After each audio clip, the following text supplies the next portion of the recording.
தமிழ் நேயர்கள் அனைவருக்கும் வணக்கம். இன்னைக்கு நம்ம என்ன பார்க்க போறோம்னா, காவல்துறையையும் பெண் காவலரையும் தவறாக பேசிய வழக்குல சவுக்கு சங்கர் அவர்கள் ஏற்கனவே கைது செய்யப்பட்டாங்க. அந்த வழக்கின் தொடர்ச்சியாக மரியாதைக்குரிய ஃபெலிக்ஸ் ஜெரால்ட் அவர்கள், அதாவது ரெட்ஃபிக்ஸ் யூடியூப் சேனலோட தலைமை அதிகாரி அவர்களும் கைது செய்யப்பட்டாங்க. இங்க இருந்து டெல்லி வரைக்கும் போய் கைது செஞ்சு கொண்டு வந்தாங்க அவரை. அதாவது இந்த வழக்கு ஏன் அப்படின்னு பார்த்தோம்னா, பெண் காவலரையும் ஆண் காவல் அதிகாரியும் ரொம்ப தவறாக கொச்சையாக பேசியதாக இந்த வழக்கு பதிவு பேசியதாக கிடையாது, பேசினாங்க. அது உண்மை, எல்லா சேனல்லையும் வந்துச்சு, எல்லாருமே பார்த்தோம். என்ன இந்த வழக்கின் இந்த காணொலியின் அடிப்படையை கொண்டுதான் இவங்க 2 பேர் மேல வழக்கு பதியப்பட்டது. இதுல பாத்தீங்கன்னா சவுக்கு சங்கர் ஏற்கனவே சென்னை புழல் சிறையில அடைக்கப்பட்டிருக்காங்க.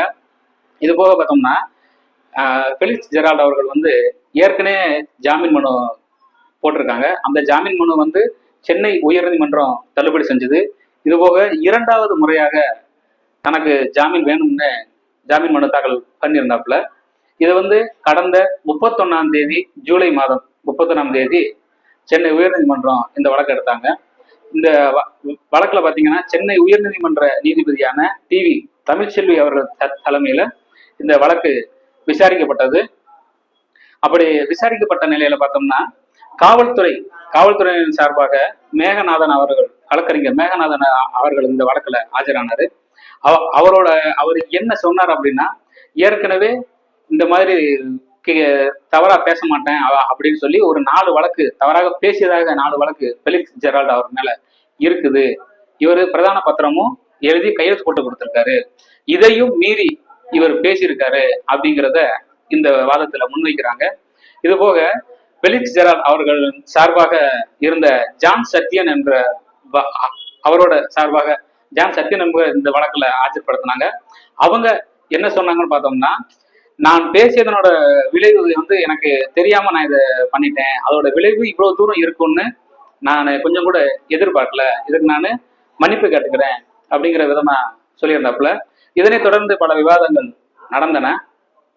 இதுல தலைமை நீதிபதி அவர்கள் என்ன சொல்லியிருக்காங்க அப்படின்னா, இவங்களுக்கு ஜாமீன் கொடுக்கலாம் அப்படிங்கிற ஒரு இது சொல்லியிருக்காங்க. ஜாமீன் கொடுத்து, ஆனால் எந்த ஒரு யூடியூப் சேனல்லையும் இவர் போய் பேசக்கூடாது, தன்னோட கருத்தை பதிவு பண்ணக்கூடாது. இது போக இவரோட ரெட்ஃபிக்ஸ் யூடியூப் சேனலையும் தடை செய்யுங்க அப்படின்னு உத்தரவு போட்டிருக்காங்க. இது நம்ம எப்படி பார்க்கணும்னா, ஒரு தவறு நடந்துருச்சு, தவறு செஞ்சுட்டாங்க, அது மன்னிக்க முடியாத தவறு. ஏன்னா இது ஒரு ஆதாரமற்ற குற்றங்களோ ஆதாரப்பூர்வமா இல்லாம நம்ம ஒரு தவறா ஒருத்தங்க பேசுறது மொத்தமே சட்டத்துக்கு புறம்பானது. இது இந்த தீர்ப்பு சரிதான். ஆனா என்ன, அந்த சேனலை முடக்கிற அளவுக்கு அவ்வளவு பெரிய ஒண்ணு கிடையாது. அந்த வீடியோவை நீங்க சொல்லலாம். கிட்டத்தட்ட சவுக்கு சங்கர் அவர்களை வச்சு வீடியோ எடுத்திருந்தாலோ இல்ல தவறான வீடியோக்கள் நிறைய இருந்தாலோ இந்த சேனல்ல எடுத்துருங்க, டெலீட் பண்ணிருங்க அப்படின்னு சொல்லியிருக்கலாம். ஆனா நீதிமன்றம் அதை சொல்லல. அந்த சேனலை மொத்தமா முடக்கிருங்க அப்படிங்கிற ஒரு இதை சொல்லியிருக்காங்க. அதே போல பார்த்தோம்னா, இவர் எந்த சேனல்லையுமே பேசக்கூடாது, அதாவது கருத்து பேசக்கூடாது. ஒருத்தர் தவறு பண்ணிட்டாரு, அந்த தவறுக்கு நீங்க சரி, அது தவறுன்னு உணர்ந்துகிட்டாரு, இதுக்காக அவர் எதுலுமே கருத்து சொல்லக்கூடாது அப்படிங்கிறது எந்த விதத்துலங்க நியாயம்? இது இப்படித்தான் எல்லாருமே இந்த ஆளும் அரசுக்கு யாரெல்லாம் குரல் கொடுக்குறாங்களோ அவங்களோட குரல் வலைய நெரிக்கிறது தான் இந்த அரசாங்கம் செஞ்சுக்கிட்டு வருது. திமுக அரசாங்கம் இதை செஞ்சுக்கிட்டே வராங்க. இப்படி அந்த வரிசையில தான் சவுக்கு சங்கர் அவர்களுக்கு பார்த்தோம்னா, எப்படா இவர் கேஸ்ல சிக்குவாரு அப்படின்னு எதிர்பார்த்துக்கிட்டு இருந்த நிலையில தான் இந்த பெண் காவலரை பத்தியும் காவல்துறை பத்தியும் தவறா பேசுறாரு இவர். அதாவது இதை எப்படி ஏத்துக்கிறோம்னா, ஒருத்தனை எப்படா தூக்கணும்னு யோசிச்சுக்கிட்டே இருக்கும்போது ஏதாவது ஒண்ணுல தொக்கா சிக்குவான்ல, அந்த மாதிரிதான் இந்த கேஸ்ல தொக்கா சவுக்கு சங்கர் அவர்கள் சிக்கிட்டாரு. ஏன்னா இதுவரைக்கும் சவுக்கு சங்கர் அவர்கள் வீட்டுல ரைடு போனதே கிடையாது. ரைடு போய் இந்த கேஸ்ல மாட்டினதுக்கு அப்புறம் வீட்டுல இருந்து கஞ்சா எடுக்கிறாங்க, அவர் தங்கியிருந்த ஹோட்டல்ல கஞ்சா எடுக்கிறாங்க, டிரைவர்கிட்ட கஞ்சா எடுக்கிறாங்க, வண்டியில கஞ்சா எடுக்கிறாங்க. இது எப்படி? அப்ப இவ்வளவு நாளா பேசினார்ல, திமுகவுக்கு எதிராக பேசினாரு, அதிமுகவுக்கு எதிராகவும் பேசியிருக்காரு. இப்ப அந்த நிலைப்பாடை மாத்திக்கிட்டாரு. முழுக்க திமுகவுக்கு எதிராக உதயநிதி ஸ்டாலின் அவர்கள் குறித்து நிறைய பேசியிருக்காரு. அது மேல எல்லாம் வழக்கு போட்டா எங்க உங்க உங்க மேல தவறான பிம்பம், தவறான பிம்பம் இல்ல, தவறான இது வந்துரும் அப்படிங்கறதுனால அவரை அதெல்லாம் தளர்த்து விட்டுட்டு இந்த கேஸ்ல சிக்கின உடனே இவரை தூக்கி உள்ள வச்சிருக்காங்க. இப்ப நம்ம அவர் சொன்ன கருத்துல நம்ம முற்றிலுமா முரண்படுறோம். அது மிகப்பெரிய தவறு. ஏன்னா ஒரு பெண் காவலரை இவ்வளவு தரமற்ற பேசுவது எல்லாருமே எதிர்ப்பு தான் செய்யறோம். எல்லா சேனலுமே எதிர்த்தாங்க. இது போக பார்த்தோம்னா கடந்த சில மாதங்களுக்கு முன்னால இந்த திமுக அரசு செய்த இன்னொரு மிகப்பெரிய தமிழ்நாடு பூரா தேர்தல் கிடையாது. ஏன்னா அந்த அந்த பரப்புரை முடிக்கிறாங்க அப்படின்னாலே அன்னைக்கு வெளியூர்காரங்க யாருமே உள்ள இருக்கக்கூடாது. அப்படிங்கிற பட்சத்துல அண்ணன் அந்த ஊரை விட்டு வெளியே வந்திருக்க வாய்ப்பு இருக்கு. அப்ப 8ஆம் தேதி பேசினவருக்கு 12ஆம் தேதி தான் அவரை குற்றாலத்துல போய் கைது பண்ணிட்டு வராங்க. இதே போல பார்த்தோன்னா இதே போல நம்ம இன்னும் கூடுதல என்ன நம்ம பார்க்கறது இருக்குன்னா, பப்ஜி மதன்கிறவரை எல்லாத்துக்குமே தெரியும். பப்ஜியில ரொம்ப